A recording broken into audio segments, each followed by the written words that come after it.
é muito semelhante à liturgia diária, ao Deus conosco, né? Semelhante em que sentido? Tem também todas as orações para a missa de cada dia, tem as leituras, certo? Agora, em que ele é diferente? É diferente, primeiro, porque ele traz, ele traz uma meditação ao Evangelho de cada dia. Eu estou aqui com o número de junho. No dia 1º de junho, a meditação, por exemplo, é essa aqui, ó, ocupa a página inteira, certo? Isso para todos os dias do mês, né? Segundo, a igreja celebra mais ou menos uns 150 santos na liturgia, não muito mais que isso, né? Eu faço uma biografia mais extensa do santo, porque lá na liturgia diária, eu estou comparando só para vocês entenderem, não é? Em 5, 6 linhas eles matam o santo, né? Nasceu em tal lugar, fez isso, morreu. Então, aqui eu desenvolvo mais a biografia. Vou dar um exemplo aqui extremo do caso. Quem tem um livrinho aí, pegue o dia 24 de junho. Acharam? E fiquei envergonhado. Envergonhadíssimo porque aqui não saiu. São João Batista, né? Mas há várias festas de São João Batista durante o ano. Então, não sei agora em qual delas, eu fiz uma biografia de mais ou menos umas 2 páginas sobre São João Batista, né? Vamos pegar São Pedro e São Paulo. Não, já pensou passar outra vergonha? 28, porque caiu no domingo, não é? 28 de junho, peguem aí, por exemplo, olha, aqui é a biografia, aqui na outra coluna continua a biografia, e na página seguinte continua a biografia. É uma biografia mais extensa, mais consistente, né? Então é um outro aspecto em que o meu material é diferente. Depois, tem as partes fixas da missa, em todos elas são iguais, né?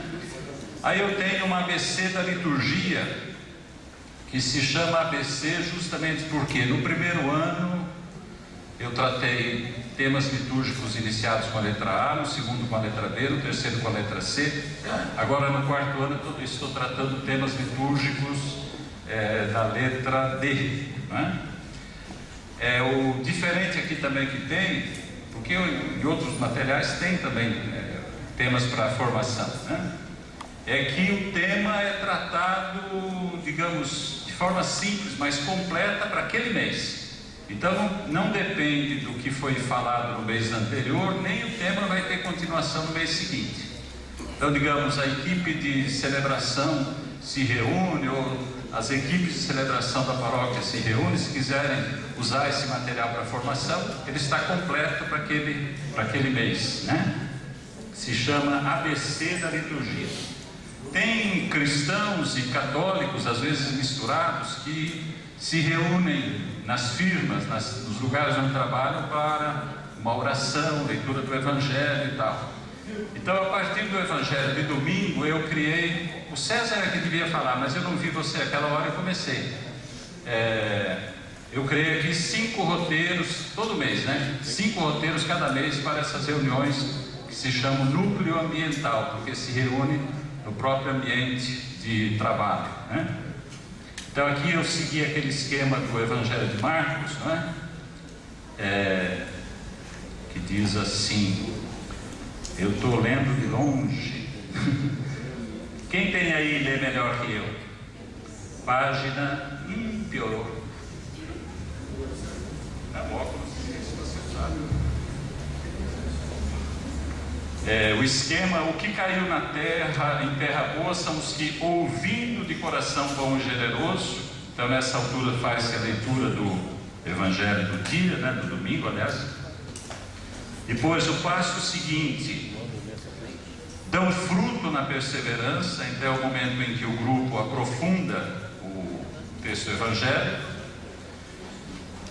E depois aquela parte que diz que Maria guardava tudo no seu coração, né? Então essa parte aí é a parte da intimidade e missão, né? Que é também um momento assim mais forte de oração. Então aqui são 4, 5 esquemas cada mês. Aí tem os cantos, uma seleção de cantos para a liturgia de junho, de cada mês, né, que é o caso de junho. Depois tem os cantos do inário litúrgico da CNBB para o mês, né? Pô, minha mão está muito seca. E aí tem também uma sessão chamada ABC do Cristianismo. Por exemplo, está lendo um texto bíblico, surge uma palavra lá estranha, que ninguém conhece, né? Ou então, na meditação do Evangelho, eu uso uma palavra que também não é tão comum, né? Ou na vida de um santo, certo? Então eu criei esse ABC do cristianismo. Aqui o número de palavras varia cada mês, porque depende daquilo que apareceu nos textos anteriores, né? Que é uma espécie de um dicionário, certo? Por exemplo, eu sei, imposto a César, que bicho é esse? Imposto a César, né? Ou então, a lei do talião, o que é essa tal de lei do talião? Ou Vaticano II, o que foi o Vaticano II, né? Catecúmeno, etc, né? Gasofilácio, olha, alguém encontra essa palavra na leitura do Evangelho, gasofilácio, já fica perdido, é perigoso jogar até a Bíblia fora, né? Porque fala, vou ler o livro assim, incompreensível, estou brincando. Então é esse o material, né? Mensal, sai todo mês e está aí à disposição para quem quiser conhecer melhor, né? Se toque, Shitoshi. Vamos começar?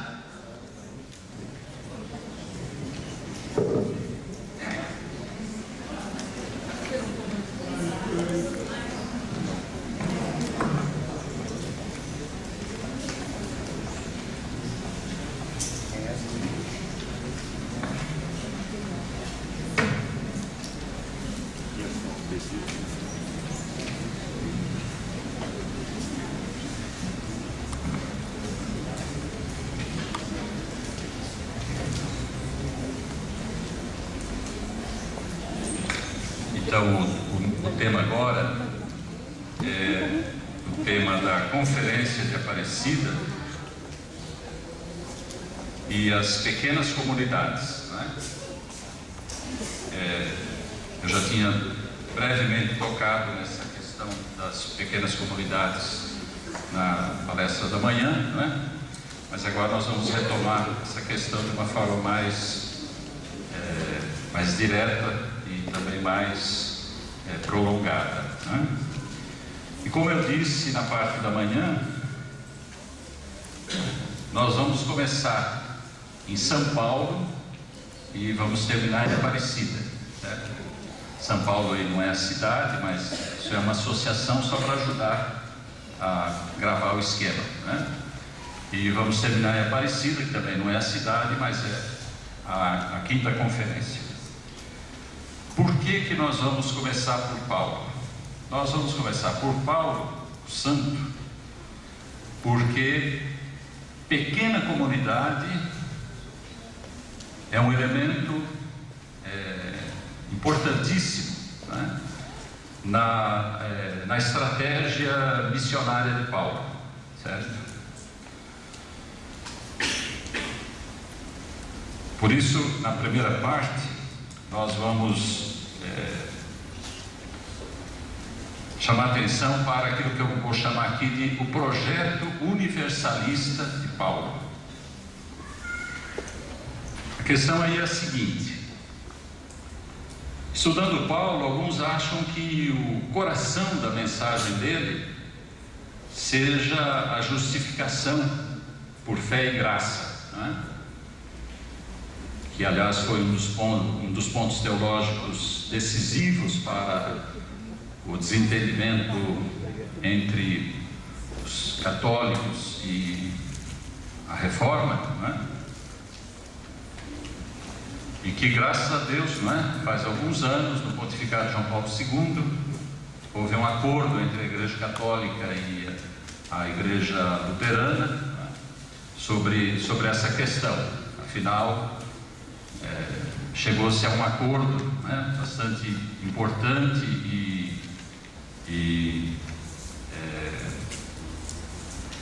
claro, né, amplo sobre essa questão da justificação por fé e graça. Outros acham que toda a problemática teológica tratada por Paulo se situaria naquela dialética entre lei e graça, né? Paulo que critica a lei, certo? Que supervaloriza a graça, né?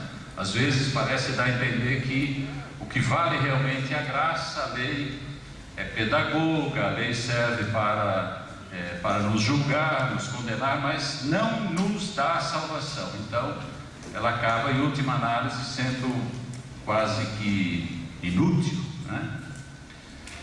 Mas tem alguns exegetas que dizem que o que é específico de Paulo, próprio de Paulo, é justamente esse projeto universalista.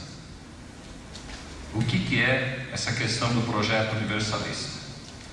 Para entender isso, a gente tem que primeiro tomar consciência do projeto de Jesus, certo? E a partir daí, então, perceber os traços característicos do projeto de Paulo, né? Um traço do projeto de Jesus qual é? Jesus atuou num país concreto, digamos, né? Um pequeno território de uma província romana. Enquanto Paulo, ainda que não tenha atingido o mundo todo, ele se propôs atingir o mundo todo, né? Tanto assim que pelos escritos a gente sabe que ele projetava inclusive ir à Espanha, né?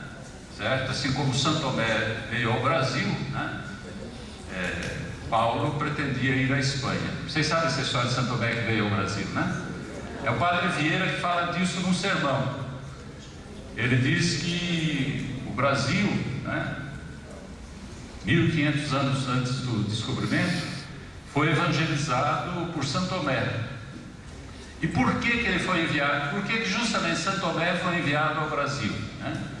Primeiro porque Santo Tomé foi aquele que não acreditou, certo? Então ele era o que estava mais preparado para trabalhar com aquelas pessoas que não estavam também dispostas a acreditar, né? Que eram os colonos portugueses e os índios, né? Mas isso é claro que é uma lenda, né? Quer dizer, um recurso aí retórico, né? Usado pelo padre Vieira. Segundo traço, Jesus teve como destinatários principais quem? Camponeses e pescadores, né? Tanto assim que do grupo dos 12, a maioria é feito por pescadores, né? Enquanto Paulo, ele tem como destinatários principais cidadãos urbanos, ou seja, habitantes de cidades, né? De certa maneira, a própria cidade. Por exemplo, Paulo parte de uma cidade grande na época, uma das maiores do Império, que é Antioquia, né? Atinge grandes cidades também, Filipos, Tessalônica, Atenas, não é? Corinto, certo? Todas elas grandes cidades, não é? Jesus trabalhou mais em aldeias, não é? Os evangelhos dizem naquelas rápidas sínteses, os sinóticos, não é? Jesus percorria cidades e aldeias da Palestina, pregando na sinagoga dos judeus, anunciando o evangelho do reino, curando todo tipo de doença e enfermidade do povo, né? Paulo, de modo geral, não penetrou nessas chamadas pequenas aldeias, né? Ele focou o território, né, a ser evangelizado justamente nas cidades e nas cidades grandes. Jesus, para percorrer essas pequenas aldeias, o que ele usava? Usava as pequenas estradas entre uma aldeia e outra, entre uma pequena cidade e outra na Palestina. Enquanto Paulo passou pelas grandes estradas, pelas grandes rotas do Império Romano, né? Vocês devem saber que O Império Romano construiu justamente para a movimentação das tropas, para a defesa do Estado e para a circulação de bens, não é? Grandes estradas, ruínas e algumas existem até hoje, não é? Então essas rotas aí terrestres e rotas marítimas também, certo? A primeira viagem foi terrestre em grande parte, só a passagem ali de Salamina a Chipre que foi não sei, por navio, por embarcação, né? Mas o resto foi por estrada, certo? Mas em outras viagens ele fez a rota normal do Oriente Médio até Roma, não é? Uma que saía de Alexandria e até lá Pescara, no leste da Itália, não é? Então para Nápoles e depois para Roma. Então usou também as rotas marítimas que se usavam na época do Império, né? Jesus usou o aramaico e Paulo, primeiro por ser cidadão de origem judaica, conhecia o hebraico, ou talvez mais precisamente o aramaico, porque o aramaico era a língua que avançava cada vez mais e se tornava a língua comum também para os judeus ou pessoas de origem judaica. E ele dominava o grego, certo? Aliás, com o progresso do helenismo, que é aquele movimento cultural e político, né, iniciado por Alexandre Magno, né, o grego se tornou a língua comum, não no interior, mas justamente nas grandes cidades, na administração pública, nos escritos filosóficos, literários, teológicos e tal. Aliás, até o segundo século foi a língua também da igreja. Os primeiros documentos cristãos são em grego, não só os evangelhos, mas os documentos posteriores, os primeiros símbolos de fé, certo? As primeiras cartas fora dos escritos bíblicos, tudo isso é em grego, né? Então era a língua franca, a língua comum no território do Império Romano, né? Jesus, além daquelas atuações e pregações à beira-mar, etc., né? Na montanha, não sei, Jesus pregava nas sinagogas. Aquele texto, Mateus 4:23, que é repetido 5 vezes no Evangelho de Mateus, que aparece algumas no Evangelho de Marcos, acho que no Evangelho de Marcos, algumas no Evangelho de Lucas, né? Diz lá: e Jesus percorria cidades e aldeias dos judeus, pregando nas suas sinagogas, certo? Então, a sinagoga era um elemento importante para a pregação de Jesus. Paulo prega nas sinagogas, mas além das sinagogas, ele prega em outros ambientes, né? E depois nós vamos ver, sobretudo, nas casas, né? Nas casas. Depois eu vou explicar melhor isso de nas casas. Jesus atingiu judeus, prevalentemente. Deve ter atingido alguém de origem grega e tal. Lembra aquele texto que diz: alguns gregos queriam falar com Jesus, etc., né? Paulo atinge judeu. Aliás, Jesus, lembra aquela situação em que uma mulher, acho que a Ciro Felícia, queria ser curada por Jesus, e Jesus diz: eu não vim senão as ovelhas perdidas da casa de Israel. Quer dizer, o projeto concreto, o projeto histórico dele era um projeto muito concreto, né? Bem delimitado, definido, né? Enquanto Paulo ele tem justamente um projeto universal, porque ele atinge judeus, né? E naquela divisão de trabalhos que foi feita entre ele e Pedro, entre ele e os outros apóstolos, né? Ele foi encarregado justamente da missão aos pagãos, certo? E aí não no sentido de que a igreja estava aberta à entrada dos pagãos, no sentido ativo de que os apóstolos, os missionários cristãos, esse aliás é um dos sentidos da palavra apóstolo, né? Eles iam até os pagãos, né? Iam ao encontro dos pagãos, né? Não ficavam simplesmente esperando que os pagãos viessem ao encontro deles. Concretamente, então, a estratégia de Paulo vai ser o quê? Chegar no lugar, procurar a população judaica ou de origem judaica, né? Os próprios judeus mesmo, né? Aquelas pessoas que são chamadas tementes a Deus, porque aceitam muitos elementos do judaísmo, né? E fazer o anúncio do Evangelho nesse ambiente, porque seria o ambiente teoricamente mais preparado para receber o anúncio da novidade cristã. Segundo passo, anuncia o Evangelho aos pagãos, certo? E aí, entre os pagãos, ele vai à procura em cada localidade, em cada cidade, inicialmente de uma pessoa relativamente influente, né? E que tenha uma casa razoavelmente grande para poder naquela casa reunir a comunidade cristã e transformar aquela casa numa plataforma missionária, certo? Então, de onde os missionários partem, para onde os missionários voltam, né? Essa comunidade que possa se reunir para crescer no conhecimento de Jesus, do Evangelho, da vida cristã, né? Onde se possam realizar as orações, onde se possa celebrar a Eucaristia, né? Então esse era um outro elemento que faz parte aí da estratégia missionária de Paulo.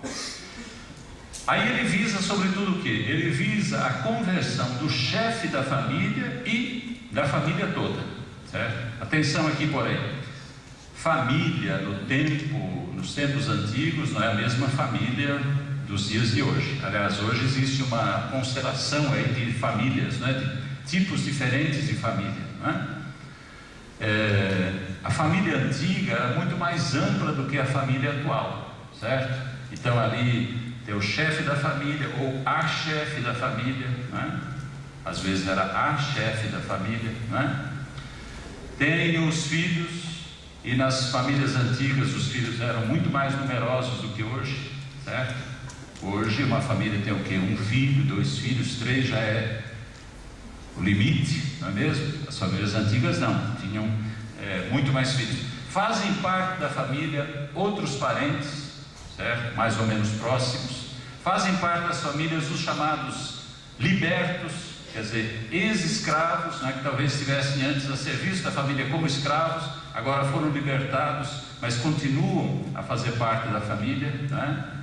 Libertos então, escravos, certo? Dependentes, pessoas que trabalhavam de alguma forma pela família, tudo isso fazia parte da chamada grego, né? Oikos, ou então oikia, né? Muito bem. Nessa situação, então, o que era um outro elemento importante? Era o casal, certo? O marido, sobretudo, porque a sociedade antiga é uma sociedade patriarcal, né? Androcêntrica, então o homem que é cabeça da família, né? O chefe da família, né? Mas também casais. Um por todos aqui no Novo Testamento, o casal formado por Prisca e Áquila, né? Priscila, ou então Priscila e Áquila, né? Que aparece em vários lugares, aparece em Roma, aparece em Corinto, aparece em Éfeso, né? O mesmo casal, certo? Que tinha a mesma profissão de Paulo, certo? Paulo disse que ele podia viver do Evangelho como os outros missionários cristãos, mas ele fazia questão de não ser de peso para as igrejas, para as comunidades, né? Então ele exerce uma profissão e vive dessa profissão. Áquila e Prisca, né? Priscila, vivem da mesma profissão de Paulo. Um outro elemento que aparece a partir do Novo Testamento, a valorização das mulheres nas comunidades paulinas. Por que se pode concluir isso? Porque naquelas listas de pessoas que são saudadas nos finais de algumas cartas, carta aos Romanos é onde está a lista mais ampla, né? Ali e em outros textos, né? Vai aparecer uma lista grande de mulheres, certo? Sinal de que aquele movimento iniciado por Jesus, que no grupo dos discípulos, não no grupo dos 12, mas no grupo dos discípulos, tem também um grupo de mulheres, não é? Esse aspecto aí é prosseguido, é continuado também por Paulo, talvez até por causa do papel da mulher na família, né? Que não era chefe, normalmente não era chefe, né? Mas desenvolve uma série de tarefas e atividades no ambiente familiar.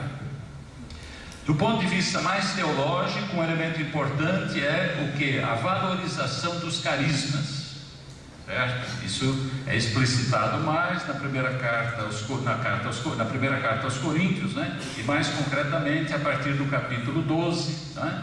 No capítulo 12, onde ele vai falar da multiplicidade dos carismas, né? Vai falar da questão da unidade, da diversidade, e aí ele recorre à imagem do corpo, né? Vai mostrar que há uma hierarquia entre esses carismas, primeiro dizendo, da igreja de Deus, em primeiro lugar estão os apóstolos, em segundo lugar os profetas, certo? Em terceiro lugar, os doutores, se eu não me engano, 1 Coríntios, capítulo 12, versículos 28 a 30, né? Então há uma hierarquia, em primeiro lugar, em segundo lugar, em terceiro lugar, né? Depois, né? E claro, porém, que ele faz e pede que a comunidade faça um discernimento dos carismas, um discernimento dos espíritos, tanto que ele vai também polemizar com os coríntios a respeito dessa questão dos carismas, né? Uma das finalidades da carta aos Coríntios é justamente enfrentar essa questão, né? Aliás, vocês sabem que Paulo não escrevia as cartas porque resolvi, agora eu vou escrever uma carta aqui para a igreja de Tessalônica, né? Eu acho que o mais importante lá é falar sobre isso, aquilo, aquele outro, então eu vou escrever isso para eles. As cartas normalmente eram provocadas por situações presentes nas igrejas locais, não é? Evangelizadas e iniciadas por ele, não é? Para que ele pudesse iluminar, não é? Orientar essas igrejas locais. Então, um dos problemas levantado pela comunidade de Corinto, por alguns na comunidade de Corinto, era essa questão dos chamados pneumaticoi, não é? Que não são propriamente ainda os carismas, mas as manifestações espirituais, não é? Talvez essas manifestações, não sei, de entusiasmo, de euforia, de profecia estática, não é? Alguma coisa nesse sentido. E aí que ele introduz então a questão dos carismas. Em todo caso, ele valoriza os carismas, certo? Aí há teólogo, por exemplo, Hans King, né, que defende que, por exemplo, nas comunidades autenticamente paulinas, sobretudo na comunidade aos Coríntios, nem haveria propriamente ministérios, porque a igreja seria organizada exclusivamente a partir dos carismas. Claro que isso é um exagero, os carismáticos deram muito problema para Paulo, não é? E na comunidade de Corinto também, existe aquilo que a gente pode chamar de ministérios, né? E mesmo que não existisse, a relação de Paulo com a comunidade é tão grande, né, que pelo menos nele está presente suficientemente a figura ministerial, uma figura ministerial, né? Mas ele valoriza os carismas, né? Claro que há uma hierarquia, aquilo que eu já falei. E quando ele vai terminar o capítulo 12, ele diz o seguinte: procurai, porém, antes de tudo, o carisma mais elevado. E ele entra então no hino à caridade, que ocupa todo o capítulo 13, certo? E depois no capítulo 14 ele vai retomar a questão dos carismas, não é? A questão sobretudo aí da glossolalia, né? É glossolalia, né? Eu falo glossolalia, mas eu já vi escrito glossolalia. O que é, Padre Luiz Fernando? Você que é um especialista. O Padre Luiz Fernando é um homem muito lindo. Olha, nós sentamos juntos ontem à noite, lá na casa da Carmen. A Carmen é aquela mulher do cabelo voando na moto, lá na Yamaha. Cadê a Carmen? Está lá atrás, né? Então, olha, em pouco tempo ele citou um monte de livros e tal. Eu falei, gente, esse padre não só é animado, mas tem bastante conteúdo, né? Porque tem padre muito animado, mas também se você aperta um pouquinho não sai nada, né? E pula para lá e pula para cá e canta e tal. Tirou a coreografia e tirou o canto, sobra nada, não é mesmo? Não sobra nada, nem que balançar não sobra, né? Mas o líder aí de vocês está de parabéns, não é? Por que eu falei isso? É glossolalia. É glossolalia ou glossolalia? Então vocês me ajudem aí. Eu acho que é glossolalia, mas... E esse cara está gravando, vê se pode gravar umas porcarias dessas. Não é possível um negócio desse, né? Então nele há uma hierarquia de verdades. Por exemplo, eu preguei entre vocês uma coisa só, Jesus Cristo crucificado, certo? Quer dizer, tem um núcleo a pregação dele, né? Tem um ponto central, né? Tem um cerne ali, um miolo, né? Tem uma hierarquia de virtudes. Procurai, porém, o dom maior, o carisma maior. E aí ele vai entrar justamente na caridade. Ainda que se não houver amor, se não houver caridade, de nada vale, né? E tem também uma hierarquia de disciplinas. Ele não fica tratando de coisinhas miúdas da comunidade, certo? Ele trata de questões importantes, não é? Vamos pegar na primeira carta aos Coríntios, capítulo 11, a questão da Eucaristia, certo? Capítulo 7, a questão do casamento, certo? Capítulo 14, a questão da ordem na comunidade. Então, há uma hierarquia também de disciplinas, certo? Nem tudo está no mesmo nível, certo? Nem tudo está no mesmo nível. A valorização das lideranças locais. Paulo trabalhava, e outros apóstolos provavelmente também, com equipes missionárias, certo? Não vou agora fazer a lista aqui, porque nem tenho aqui os elementos para fazer a lista, né? Aquela livraria ali, que vocês estão acabando com ela, né? Estão acabando, né? Tem um livrinho meu, eu achei lá todo sujinho, e não está sujo porque leram, porque nunca leram, né? E lá naquele livrinho eu faço um levantamento dos ministérios no Novo Testamento, né? E ali a grande divisão é essa: os ministérios nas igrejas locais e as equipes missionárias de Paulo. Então Paulo trabalhava com equipes missionárias, certo? Mas essas equipes missionárias, uma vez anunciado suficientemente o Evangelho, suscitada a comunidade local, a comunidade local começa a ter existência própria. De dentro da comunidade local, por força do Espírito, vão surgindo os carismas, e alguns desses carismas se transformam em ministérios, ou então alguns ministérios têm como base de sustentação o carisma, né? E Paulo vai embora, vai para frente, certo? Claro, ele não se desliga daquela comunidade, continua relacionado com ela, escreve, volta em visita. Por exemplo, em Corinto ele voltou 2 vezes, né? Escreveu 2 cartas, alguns dizem com base nas próprias 2 cartas, não é que ele escreveu 4, né? Mas ele tem uma relação com essas comunidades, mas ele confia na responsabilidade das lideranças locais, e essas lideranças gozam de suficiente liberdade, né, para levar adiante a evangelização, a vida normal da comunidade, né? E a vida normal da comunidade, evidentemente, inclui coisas muito importantes. Isso para Paulo vale tanto para a igreja local, como vale para o conjunto da igreja, certo? Quando Paulo fala, por exemplo, da igreja como povo de Deus, essa foi a primeira categoria usada pelos cristãos para dizer essa realidade social nova, né, que é a igreja suscitada por Jesus, certo? Por que é a primeira? Porque ela corresponde àquela terminologia que no Antigo Testamento era aplicada ao povo de Israel, né? Agora em hebraico, eu não sei nada disso, gente. Hebraico, eu não sei nem ler aquelas letras orais. Eu quero até aprender. Você acha que eu tenho condições ainda de aprender, César?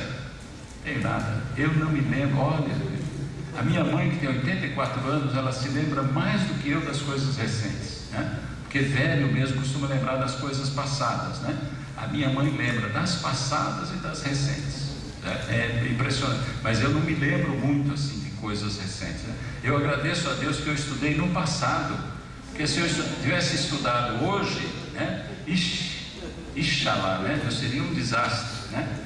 Aliás, os padres que estão aqui, né, seminaristas, não sei se tem, eu aconselho que não retorne aos estudos depois dos 35, porque depois dos 35 começa uma fase de decadência, né? Geral, né? Decadência intelectual, decadência das forças físicas, etc. Então se tem que estudar entre os 35 e os 40 em termos de retomada dos estudos, porque depois é um fato, a memória cai mesmo, a memória diminui, né? Mas afinal, qual era a expressão no Antigo Testamento? Kahal Yavé. Aliás, Yavé eles não pronunciavam, né? Aliás, o Papa Bento XVI tomou uma medida interessante a respeito disso, né? Pelo mesmo motivo em que no Antigo Testamento não se lia o tetragrama sagrado, as 4 letras, né? J, o Y, H, W, H, né? E quando encontravam no texto essas 4 letras, eles não pronunciavam, tanto assim que ficou difícil mais tarde saber qual era a pronúncia exata, né? Tanto que os testemunhos de Jeová dizem que é Jeová, né? E nós dizemos que é Javé, né? E os dois têm razão, não vou explicar porquê. Eles não liam, eles substituíam Kahal Adonai, né? Ou então em grego Laos Tuteu, né? Povo de Deus, certo? Mas já não era as 4 letras do tetragrama. E o Papa não mandou, mas pediu, né, que se seguisse o mesmo princípio, não se pronunciasse o nome JHWH, né, dos textos do Antigo Testamento, dos textos litúrgicos, né? Então a comunidade de Israel, o povo de Deus, o povo de Deus. Então provavelmente no início do cristianismo a igreja cristã foi entendida antes de tudo como povo de Deus, certo? Porque no início eles não se entendiam como uma igreja diferente, eles se entendiam no máximo como um grupo dentro do judaísmo, dentro do povo de Deus do Antigo Testamento. Mais tarde é que foram tomando consciência de serem o verdadeiro povo de Deus, né? Mais tarde ainda o novo povo de Deus, certo? Então essa foi a primeira manifestação terminológica, digamos, refletida, não é? da autoconsciência eclesial. Nós somos o povo de Deus. Então, tanto a igreja local como a igreja universal, digamos, se entendiam como povo de Deus, como corpo de Cristo e como templo do Espírito, certo? Isso é muito importante. Por quê? Cadê aquele senhor? Estava sentado ali, faltou o seu vizinho aí. Cadê aquele senhor? Olha lá, você vai atrás dele, né? Você é um missionário, vai, senão o congresso vai morrendo, sai um, sai outro, não é mesmo? Eu acho que entre hoje de manhã e agora à tarde nós já perdemos algumas ovelhas, né? Culpa minha? Não, culpa da estrutura aqui da organização, né? Não organizaram bem as coisas, né? Agora querem que eu sustente, né? A participação aqui, brincadeira, né? Isso é para acordar os sonolentos, né? Tá, aquele senhor lá falou assim: o senhor tem que explicar que a igreja não é o Vaticano. Precisa explicar ainda isso? Não precisa, né? Mas ele queria que eu explicasse isso. Eu não estou ironizando a pergunta dele, não, porque é um problema sério. Quando às vezes a gente fala igreja universal, o que entende hoje? A igreja de Macedo, né? Que espertamente traduziu a palavra católica por universal, então igreja universal. Do reino de Deus, o foco da missão de Jesus foi o reino de Deus, né? É a expressão que mais aparece no Novo Testamento, certo? 121 vezes, né? Certo? Ele pegou uma expressão fortíssima, né? Do reino de Deus, certo?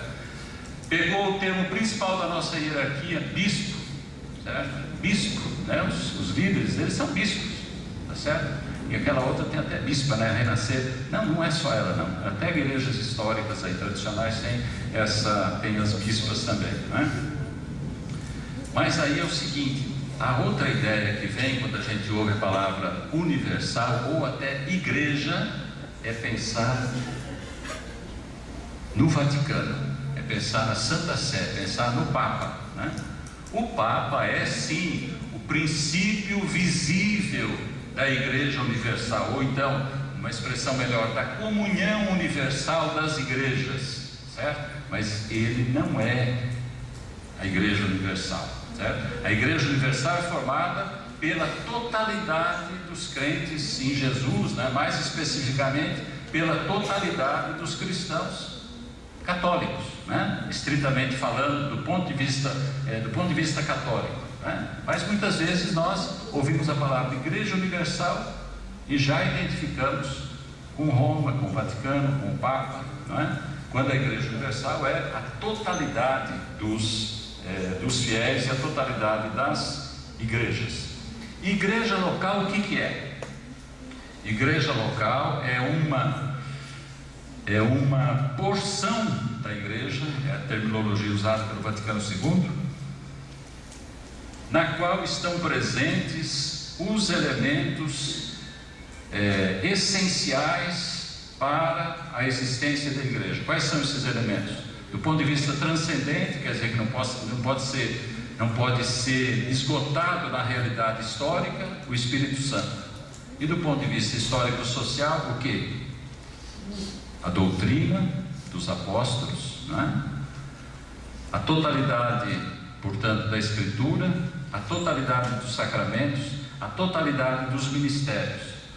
E nessa totalidade, o ministério do bispo, o ministério episcopal, né? Que desde Santo Inácio de Antioquia, não é o máximo ministro, digamos assim, né? Na igreja local, certo? Então, quando Paulo escreve, por exemplo, a igreja de Deus que está em Corinto, ainda que em Corinto houvesse, digamos, só uma comunidade, ali está uma igreja.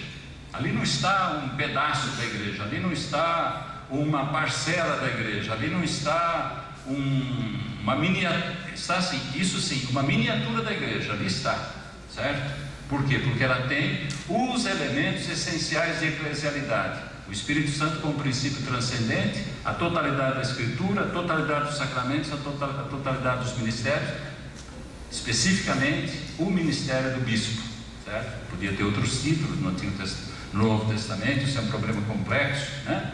Mas o ministério do bispo.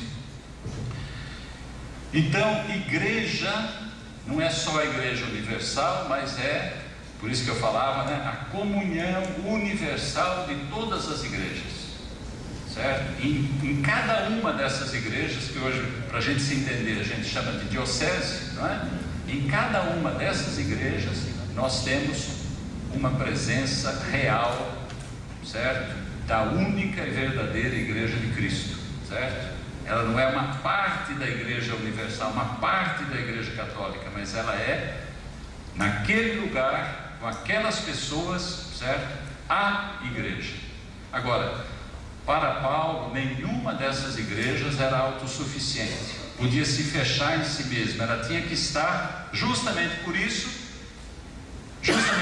estruturalmente ligada a todas as outras comunidades que tinham esses mesmos elementos, certo? Essa é a posição católica, não é? Que é fechada ao chamado congregacionalismo, que hoje é um princípio bastante estendido nas igrejas não católicas, não é? Em que cada congregação é autossuficiente, não é? Então eles não têm, digamos, dioceses como nós temos, eles não têm um papa como nós temos. Por quê? Porque para eles a congregação local é a igreja, ponto, e basta, não é? Muito bem. E como é que se manifestava isso? Como é que se manifestava isso concretamente? Se manifestava por vários fatores. Por exemplo, em Paulo, ele tinha consciência de ser apóstolo, mas ele diz que há apóstolos antes de mim, certo? Ele tem consciência de que alguns apóstolos que ficaram em Jerusalém são colunas da igreja, ele tem que conferir o evangelho dele com o evangelho das colunas da igreja, certo? Ele tem tanta consciência da comunhão de todas as igrejas que ele organiza uma coleta. Esse é um dos símbolos mais eficazes, mais visíveis, não é, dessa comunhão. Organiza uma coleta entre as igrejas de origem pagã, né, em favor da igreja mais pobre de Jerusalém, certo? Justamente porque ele tem consciência dessa comunhão universal entre todas as igrejas, né? ele dá importância também ao evangelho que ele recebeu, ao evangelho que ele pregou e que não deve ser modificado, certo? E portanto ao respeito, né, da tradição posterior à pregação do evangelho, certo? Então, um princípio aí que alguns dizem, não, mas isso é pós-paulino e tal. Não, nos escritos autênticos de Paulo, eu não vou provar aqui agora, porque nem conseguiria, porque me faltam os textos, né? Mas nos escritos chamados autênticos de Paulo, 7 cartas, né, ele já tem várias passagens onde já insiste nesse princípio de que o evangelho não pode ser modificado, certo? O evangelho não pode ser modificado. Se aparecer entre vocês, não é, alguém pregando, mesmo que seja um anjo, um evangelho diferente do meu, não aceite, não é mesmo? Eu não sei que carta está essa passagem, mas essa é uma das mais claras, né, para dizer isso, né, que ele tem esse respeito ao evangelho, né? E esse, em última análise, é o princípio da apostolicidade da igreja. Quer dizer, a igreja tem nos apóstolos o elo de ligação entre a igreja de hoje e Jesus, certo? Quer dizer, o evangelho de Jesus, ele é recebido pelos apóstolos, ele é levado no processo de evangelização, certo? E cada igreja tem que ter em si o evangelho dos apóstolos, para que através do evangelho dos apóstolos ela possa estar ligada historicamente e realmente a Jesus, não é? Agora, nessa questão aí que nos interessa das pequenas comunidades, né, eu queria retomar aquilo que eu falei hoje de manhã. O padre Luiz Fernando fez uma observação muito válida, né, que é a seguinte: a gente tem que distinguir a estrutura social que Paulo escolheu como elemento primordial na estruturação da igreja, certo? E a estrutura teológica que norteou essa escolha. O que é que significa?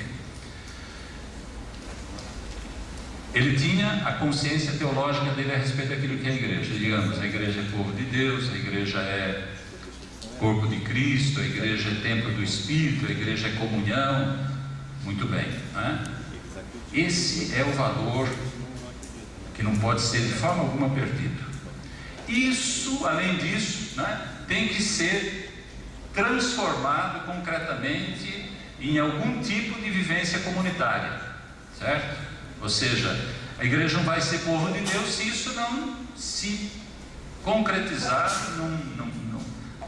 numa vivência comunitária. A igreja não pode ser corpo de Cristo se isso não se traduzir em algum tipo de realidade comunitária. A igreja não vai ser templo do Espírito, não é, se isso não se traduzir também numa vivência comunitária. Agora, a escolha concreta da estrutura histórica e social que vai exprimir esse valor comunitário, certo? Essa estrutura pode variar e tem que variar, porque ela não permanece ao longo da história. A família patriarcal, que foi o elemento, né, escolhido por Paulo na sociedade helenizada da época, não é, para exprimir essa vivência comunitária, não existe mais, não é mesmo? A grande família patriarcal, né, o chefe da família, ou eventualmente a chefe, né, os escravos, os libertos, os empregados, os aderentes, os parentes próximos, etc., não é? Os empregados. Essa figura não existe mais socialmente, né, falando. Não sei se lá na Índia, da novela Caminho das Índias, existe, né? Porque lá pegaram um pedacinho da Índia bem pequenininho, né? E parece que a Índia é só aquilo, né? Hare Baba, se fosse só aquilo, né? Porque seria... A Índia tem milhões de pobres, milhões de pessoas vivendo na extrema pobreza, e isso praticamente não aparece, só aparece aquela família riquíssima, né? Certo? Que pode ter aquelas residências suntuosas, etc., né? Aquela velhona, aquela matrona lá que não sai daquela cadeira, não é mesmo? E aquelas menininhas lá que ficam dançando, etc. O outro lá que comercia tecidos finíssimos, né? Quer dizer, pegaram um retalhozinho lá. Mas eu acredito que nem nas sociedades tradicionais, antigas, né? Aquilo que restou delas, né? Isso existe mais. Então, o importante é que a igreja, povo de Deus, corpo de Cristo, templo do Espírito, se traduza em comunidades, certo? Agora, o tipo de comunidade, isso vai depender de cada circunstância, de cada situação histórica e social concreta, tá certo? Agora, o Padre Luiz Fernando tem razão no seguinte, aquilo que ele desenvolveu na homilia de ontem, não é? Aliás, a celebração estava ótima, a homilia estava ótima, né? Aqueles 4, você chamou de P's, 5? Fala para nós aqui então. Não, aqueles elementos. Atos 2, 42. Atos 2, 42 e 47. São 5 elementos que aparecem, né? Coloquei P's, da proclamação, a evangelização, o ensino, a comunhão, o serviço e a oração ou adoração. Certo. Eu estava falando para o padre, e lógico, né? Que Atos 2, 42 está lá no início da igreja, mudou muito. Mas esses elementos dentro da comunidade são importantes para que seja uma comunidade cristã, né? Que haja oração, haja serviço, haja comunhão, haja a proclamação da palavra, né? Porque senão Claro. Não tem os elementos de uma comunidade cristã de verdade, né? Claro. Se fizesse observação. Não, é isso mesmo. Então aí, igreja povo de Deus, igreja corpo de Cristo, igreja templo do Espírito e outras noções eclesiológicas, né, que podiam ser lembradas também, tem que se traduzir de forma comunitária.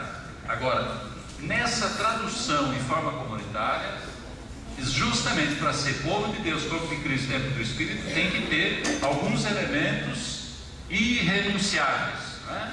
Que são esses que ele lembrou agora, esses 5. Aliás, a CNBB, na década de 90, em vários documentos, insistiu nisso, esses 4 ou 5 elementos de eclesialidade, não é? Elementos essenciais de eclesialidade. Então isso aí não pode ser perdido. Agora, como isso vai se traduzir em comunidades hoje,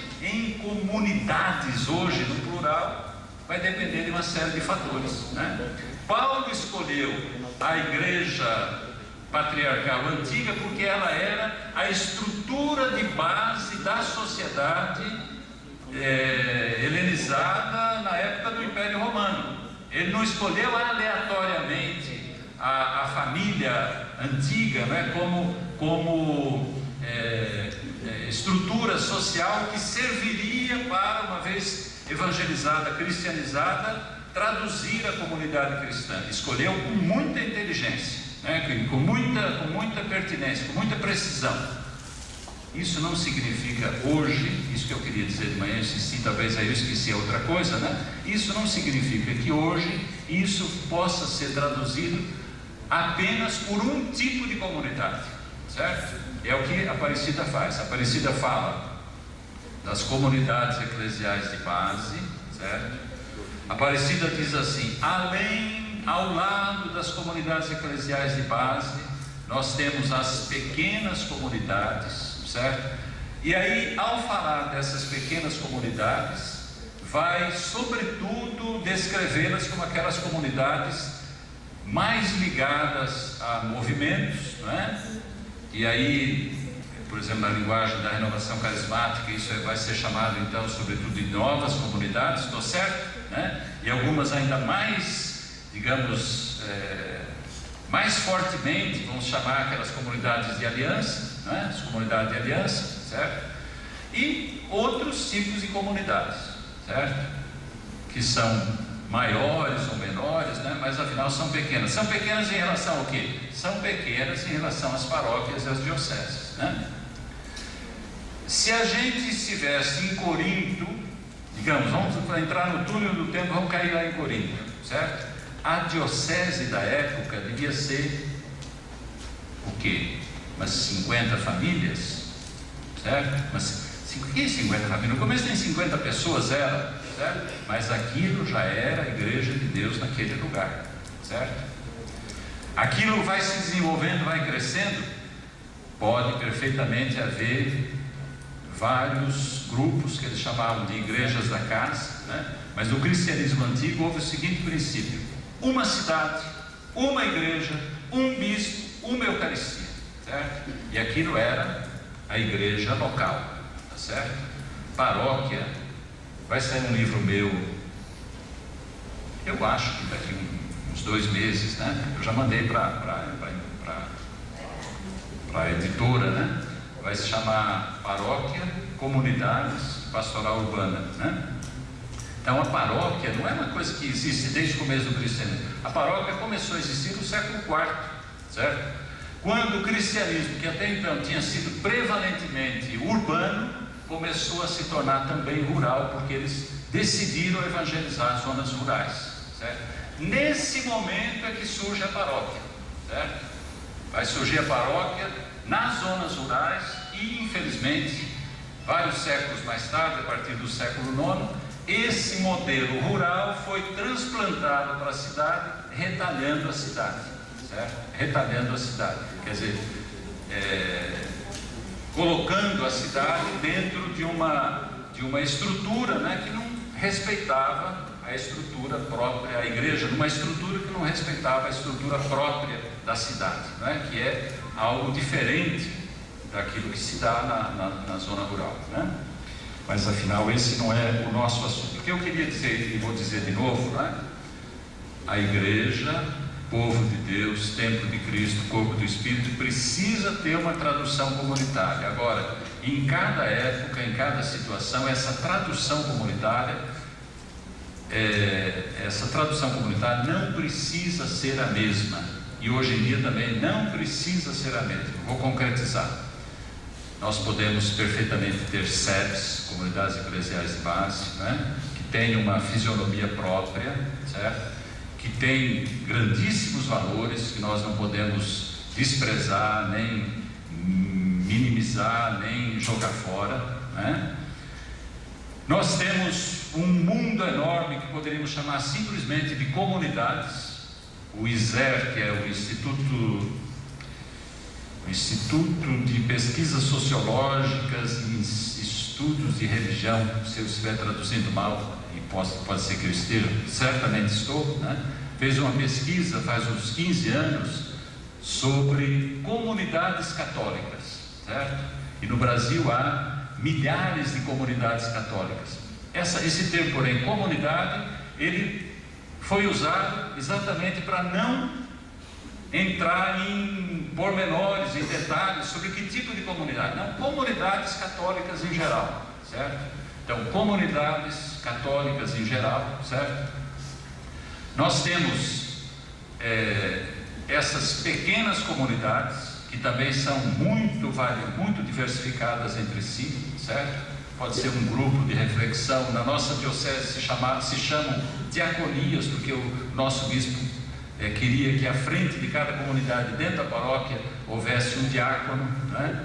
Elas podem ser comunidades ligadas a movimentos, certo? Pode ser grupo de reflexão, em algum lugar se chama grupo de vivência, e as células entram justamente, eu acho, se eu estiver errado, depois vocês me digam, né? Elas entram justamente como uma forma, certo? Uma forma de traduzir em comunidade, certo? O princípio da igreja como comunhão, o princípio da igreja como povo de Deus, o princípio da igreja como corpo de Cristo, certo?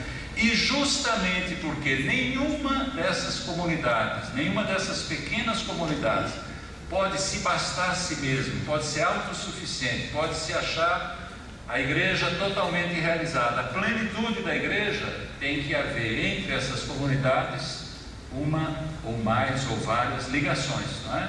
Que é isso que vocês sabiamente chamam de rede, não é mesmo? Ou estou enganado? Não há uma rede entre as células interligadas não formam uma rede, não é? Então, essa é uma possibilidade, certo? Essa é uma possibilidade. Eu não vou entrar aqui tanto naquilo que a Aparecida fala, mas assim, muito rapidamente. Os fundamentos teológicos dessas pequenas comunidades quais são? O primeiro é a própria Trindade, certo? Tem um livrinho pequeno, livrinho só pode ser pequeno. Tem um livro pequeno de um teólogo italiano chamado Bruno Forte, que agora é bispo, né? Em que ele diz o seguinte: a igreja tem a sua fonte na Trindade, a igreja assume historicamente a forma da Trindade, e a igreja tem a sua pátria na Trindade. Quer dizer, a sustentação maior e o fundamento maior, o modelo inspirativo maior da igreja tem que ser a Trindade, não é? Mais proximamente, aquilo que Lucas fala lá nos Atos, texto que nós já agora estamos citando várias vezes, né? Atos 2:47, com aqueles elementos que o padre Luiz Fernando colocou, né? Que é um retrato ideal, certo? Mas também que tem que ser o ideal de toda a comunidade, certo? É um retrato ideal, porque aquilo que eu dizia, nunca, certamente, eles realizaram de forma perfeita o ideal, né? Mas aquele é o ideal, o horizonte para o qual toda a comunidade tem que caminhar, certo? E o horizonte é uma coisa que a gente nunca atinge. Quando se aproxima, ele avança, né? Isso é próprio do evento cristão no mundo, né? Nós estamos nessa dialética entre aquilo que já se realizou e aquilo que ainda não se realizou. E aquilo que ainda não se realizou é muito maior do que aquilo que já se realizou, né? Apesar de em Cristo estar tudo já nele, né? Realizado. Aparecida insiste em investir nas pequenas comunidades, certo? Diz que as paróquias têm que se transformar em comunidades de comunidades, certo? Diz que para isso as paróquias têm que passar por uma conversão pastoral e por uma renovação missionária. Veja que as palavras não são fracas, são palavras literais de Aparecida. Conversão pastoral, certo? Conversão pastoral não significa, não está em contraste, em conflito com conversão pessoal. Isso tem que existir sempre, né? Mas os bispos dizem exatamente conversão pastoral, né? E renovação missionária das comunidades, não é? Vai falar de paróquia como rede de comunidades. E aí, uma coisa que eu queria chamar aí, colocar para vocês também, que comunidade e paróquia têm que estar abertas a algo maior, não é? Que não é só a igreja toda, ou então mais proximamente a diocese, que eu acho que isso é muito importante, não é? Mas tem que estar aberta também à realidade da cidade, da presença da igreja na cidade toda, certo? Que é aquilo que se chama então de pastoral urbana. Então a paróquia, ela estaria como que sendo desafiada por duas realidades. De um lado, por esse desafio de formar pequenas comunidades, né? E por outro lado, de ela se inserir numa pastoral urbana, certo? Paróquia como essa aqui onde nós estamos, a do Espírito Santo, são raras, não é mesmo? Agora, apesar de tudo que essa paróquia tem de bom, né, e faz de bem, não é? Ela não esgota a realidade da igreja. Ela não é a única e não pode ser a única presença da igreja na cidade. Então ela tem que estar aberta à pastoral diocesana, eu acredito que esteja, né? Ela tem que estar aberta à cidade toda, às outras paróquias da cidade, certo? E ela tem então que trabalhar também, não é? Em sintonia com aquilo que a gente chama de pastoral urbana. Aliás, no documento de Aparecida, os bispos, ao falarem da pastoral urbana, eles detalham uma série de elementos, que vai da letra A à letra O. Quer dizer, cobre quase o alfabeto todo, certo? Dizendo elementos que não podem faltar numa nova pastoral urbana, certo? Então eu acho que do ponto de vista pastoral, estrutural, evangelizador, a paróquia tem esses dois grandes desafios pela frente: pensar para dentro dela E aí, essa questão das pequenas comunidades é um elemento importantíssimo, né? No caso aqui do Congresso, essa questão das células, não é? E depois contribuir para que haja uma pastoral urbana, não é? E se inserir ativamente, dinamicamente nessa pastoral urbana, certo? Justamente porque a igreja não pode, nenhuma igreja pode se fechar sobre si mesma, não é? Se considerar autossuficiente, certo? Mas ela tem que exprimir também pastoralmente a sua comunhão com as outras igrejas. Agora eu vou terminar, mas isso parece uma brincadeira, mas é uma coisa séria. Mas eu vou fazer assim um uso assim mais light, né, da palavra célula, né? Eu acho que aí há alguns riscos. O primeiro é de a célula se transformar em cela, certo? O que é a célula que se transforma em cela? É a célula se tornar uma prisão para as pessoas, uma prisão para a vivência cristã, certo? Se tornar algo assim tão absoluto que eu vivo uma relação fanática com a célula, certo? Como se a gente tivesse descoberto de novo o que? A América, colocar de pé o ovo de Colombo, né? Certo? Então, essa intuição da célula é muito interessante. Essa intuição da pequena comunidade e dessa pequena comunidade na forma de célula, com processo de célula e tal, é muito válida, né? Mas nenhum modelo eclesial, certo, pode se transformar num valor absoluto, máximo, né? Se acontecer isso, a gente acaba ficando dentro de uma prisão, ainda que essa prisão seja dourada, não é? Segunda coisa, eu vou jogar um pouco as palavras, estou jogando, né? Eu acho que católicos em células, católico, aliás, também se não houver católico em célula, quer dizer que o evangelho morreu, certo? Uma igreja sem mártires, isso que eu estou querendo dizer, né? Uma igreja sem mártires é uma igreja que não está sendo fiel ao cristianismo, porque toda vez que os cristãos e a igreja foi radicalmente fiel ao evangelho, terminou violentamente, né? Degolada ou perseguida, martirizada, etc. Começou com Jesus, continuou com Estevão, os milhares de mártires aí do início do cristianismo, e toda vez que o cristianismo mergulha de novo nas suas fontes, né, o cristianismo se torna também uma realidade perseguida. Segunda coisa, fugir da celulite, né? O que é celulite? Celulite é uma gordura que não é queimada, não é? É uma gordura que cresce anomalamente, não é? Não é mais uma gordura necessária, não é mesmo? Não é mais uma gordura necessária. E isso pode acontecer. Nós estávamos falando na mesa, né? Não sei se ontem, hoje, no café da manhã ou no almoço, né? Sobre a superestrutura que se criou, por exemplo, na renovação carismática, certo? Quer dizer, a renovação carismática que surgiu, claro, influenciada pelo pentecostalismo norte-americano, né? Mas que surgiu de uma forma bastante livre, espontânea, simples e tal. Aqui no Brasil, por exemplo, a renovação tem uma superestrutura, certo? Escritório não sei das coisas, escritório nacional, escritório regional, escritório diocesano, ministério disso, escola daquilo, uma parafernália de textos, etc., não é?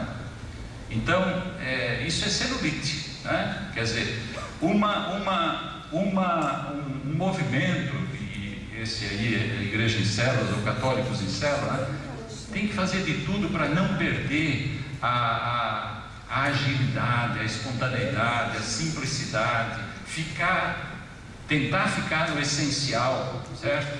Ser uma coisa despojada, não ser essa coisa, entenderam? O Vaticano, por exemplo, quando eu vejo, eu acho que tem que ser também assim, mas Jesus, também não poderia ser assim. Eu vejo aquelas missas do Papa com aquele monte de cardeais, aqueles bispos todos. Eu sei também que isso é simbólico, precisa também ter momentos assim, não é? Mas dá vontade de falar, manda esses cardeais trabalhar lá na África, na China, né? O que estão fazendo aqui em volta, decorando esse palácio majestoso, né? Então, eu sei que eles trabalham, né? Eu sei que eles trabalham. Outro dia eu estava na academia, porque eu preciso ir à academia, porque tem colesterol alto, meu colesterol bom tem que crescer, né? Então, chegou lá que também frequenta a academia, e falou assim, os cardeais vivem tanto, né, padre? Eles devem ter assim uma vida muito regrada, uma alimentação balanceada e tal. E eu falei, deve ser. Vou entender de cardeal, né? Entende? Ele está gravando, olha, isso não pode ser censurado, né? Quando nós éramos seminaristas, tinha um padre italiano que era o responsável de passar filme, né? Ele assistia primeiro, e toda cena imprópria naquele tempo, para menores de 16 anos, ele cortava, né? Aí ia passar, aquilo quebrava, e tinha que começar de novo, aquela coisa, né? Então aqui também, na hora de fazer a edição, você corta essas coisas, né? Então, celulite, né? Eu acho que tem que evitar isso. Outra coisa horrível que acontece com célula é câncer, que é o crescimento desordenado das células, que vão então replicando células deformes, células deformadas, não é mesmo? E câncer, infelizmente, se ele for detectado tarde e tal, né?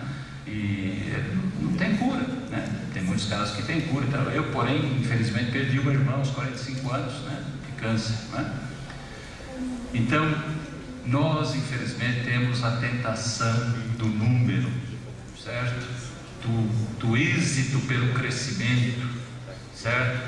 De transformar em sinônimos número e evangelho, né? Sucesso e número, certo?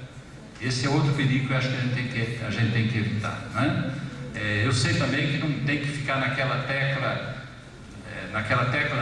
oposição, qualidade e quantidade. Eu não acho que não tem que haver essa oposição, né? Porque o cristianismo tem que ser ao mesmo tempo, vou usar um palavrão, multidinário, quer dizer, voltado para a multidão e aberto para a multidão, e tem que ser ao mesmo tempo elite, não no sentido de os grupos sociais mais altos, mais ricos, etc., mas o pessoal mais consciente, que adere mais, que procura viver mais coerentemente, né? Então tem que haver essa dialética. Mas a gente muitas vezes é tentado pelo número, certo? E isso também nessa proposta de vocês aí, das células, eu digo em vocês, mas eu acho válido. E quando eu era coordenador de pastoral, eu falei para vocês, eu convidei, não falei, mas já falei que fui. Eu convidei o pastor menonita, que o padre Luiz Fernando conhece, o Robert, em Cristo se transformou numa enorme boca, né? Mas as células também correm o risco de virar celulose. Papel, né? Papel é útil. Aliás, eu lido só com papel, minha mão é finíssima, né?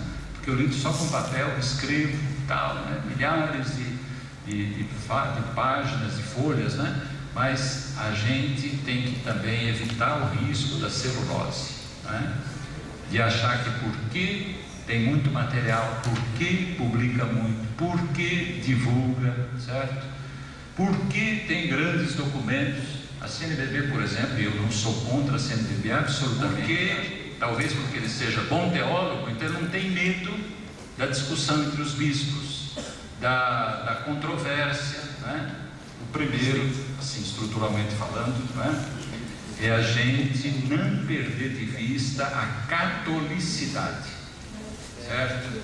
Não no sentido fraco da denominação católica, não, da catolicidade, que significa o quê? A abertura para o todo, a abertura para a totalidade, ou seja, a abertura para a totalidade do mistério de Deus, né? A abertura para a totalidade do Evangelho, a abertura para que todos participem do processo de evangelização, né? abertura para a totalidade da realidade humana. Isso é essencial, é fundamental, porque as melhores coisas podem se tornar péssimas quando a gente as absolutiza, quando a gente pega um aspecto e transforma aquele aspecto na oitava maravilha do mundo, certo? Então a catolicidade é que vai dar saúde, né? Que vai dar respiro, certo? Para qualquer iniciativa na igreja. Segundo, ter como critério a Sagrada Escritura, certo? Ter como critério a Sagrada Escritura. A Sagrada Escritura, ela é, claro, obra humana, do princípio ao fim. Milhares de mãos participaram da sua elaboração, mas nós acreditamos que nela está contida a revelação de Deus, certo? E diante da revelação nós temos que acolher na fé, né? Procurar penetrar com a nossa inteligência, né? Procurar levar à prática, né? Mas a Escritura tem que ser o grande critério, sobretudo os evangelhos para nós cristãos, né? E a terceira coisa que a gente, na Escritura, estou falando agora, pensando concretamente em vocês, nas células, nas pequenas comunidades, né? A gente nunca perder de vista aquilo que esteve sempre presente nos grandes movimentos de reforma da igreja, que é aquilo que em latim era dito apostólica vivendi forma, a forma apostólica de viver, né? Que são lá os cinco pilares, né? De Atos 2, 42, 47, né? Quer dizer, todo o grande movimento de reforma na igreja se inspirou no modelo das primeiras comunidades, certo? Então isso daí é outro elemento, né, para a saúde, para a vitalidade, para a permanência de um movimento como esse movimento dos católicos em células. Eu agradeço o convite, né, para falar para vocês, agradeço a atenção, peço perdão pelas besteiras, certo? E até a próxima, se Deus quiser.